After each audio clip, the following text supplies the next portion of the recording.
What's up, YouTube? Thought we'd share a little video tonight.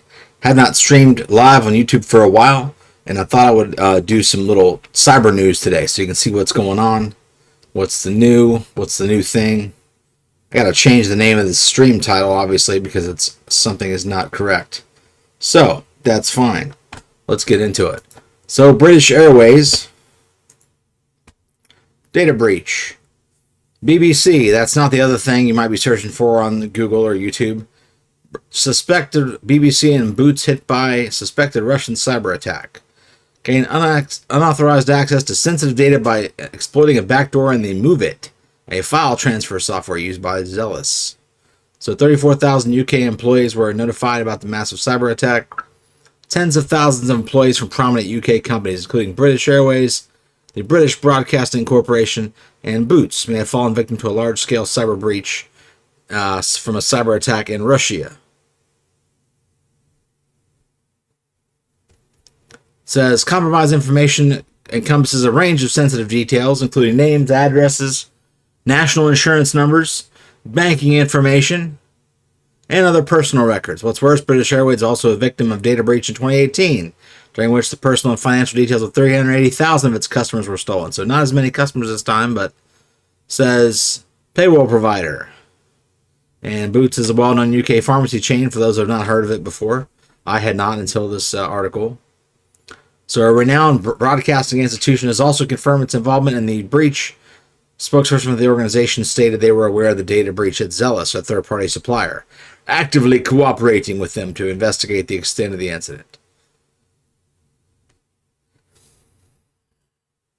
So first, identified by its creator, Progress Software. Great name for a software company. So CIOP ransomware gang actively targeting vulnerable servers recently. So it looks like it was a collaborative effort. Let's see what else is going on in the world. Oh, not another good for Russian company, Kaspersky. iPhones of employees infected with spyware. Oldest trace of infection in 2019, and believe the attack is still active. So, CEO of cybersecurity giant and antivirus vendor Kaspersky, Eugene Kaspersky, revealed in a blog post that dozens of iPhones used by their senior employees contain spyware capable of recording traffic, capturing images from messaging apps, geolocation, and more. So, zero-day exploits as part of Operation Triangulation. So, almost 4 years this attack has been going on. How was it discovered? Suspicious activity while monitoring the network traffic from mobile devices on the corporate Wi-Fi network through the Kaspersky Unified Monitoring Analysis, or KUMA. Another great name for a platform. So let's see what we got here.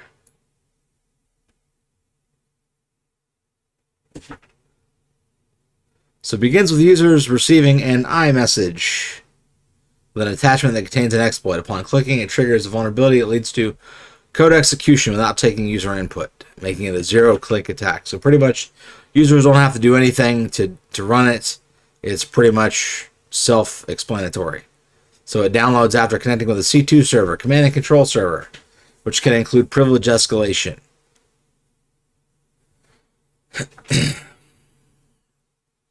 So the analysis of the final payload is not finished yet. Payload just means the malicious code that is actually doing the attack. Code is run with root privileges, so it has admin access. So it can run arbitrary code, such as downloaded plugin modules from the command and control server.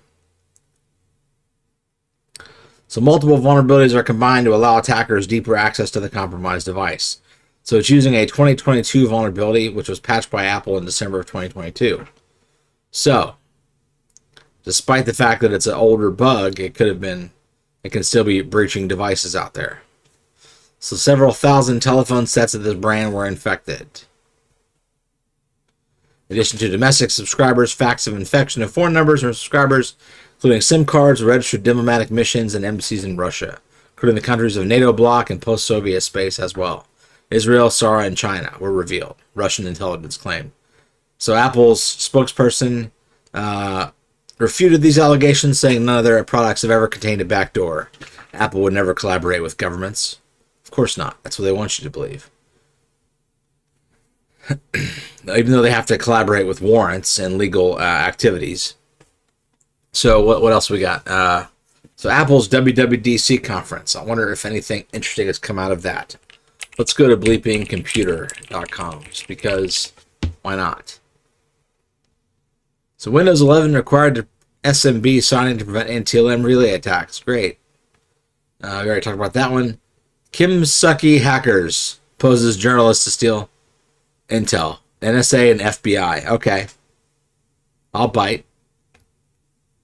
Kim Sucky, North Korean hacker group Kim Sucky, aka APT-43, has been impersonating journalists and academics for spear phishing. For those that don't know, spear phishing is an attack vector that usually targets email, high-profile individuals that are maybe C-level executives or important persons at different institutions.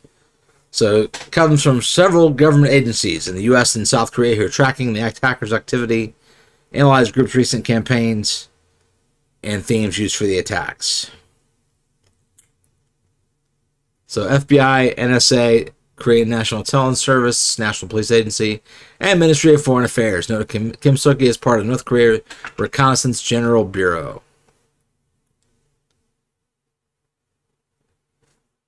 So, of course, social engineering, spear phishing to be a journalist. If you don't know, you don't know. It's social engineering is pretty much what we call people hacking. Getting someone to do something they ordinarily wouldn't do, like give a password or give a login credential.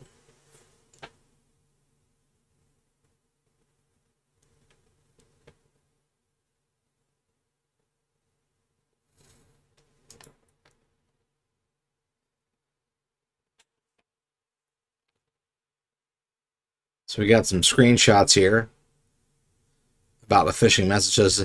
Provides a set of mitigation measures, including strong passwords, protect all accounts, and multi-factor authentication. So if you use multi-factor authentication, this could be mitigated. And of course, I recommend everyone use multi-factor authentication. Use some kind of password manager. Don't rely on remembering passwords or writing them down or sharing them with people. Use a password manager like LastPass or Bitwarden. And use two-factor authentication. If you don't know how to turn it on, I'll probably do a two-factor authentication video because I think it's worth everyone's time to have one. So without further ado, I'm going to sign off here. Just a short video tonight. I appreciate those who check this out, and we'll see this later. So thank you. And make sure, please comment and subscribe. If you're not subscribed, why not? What's stopping?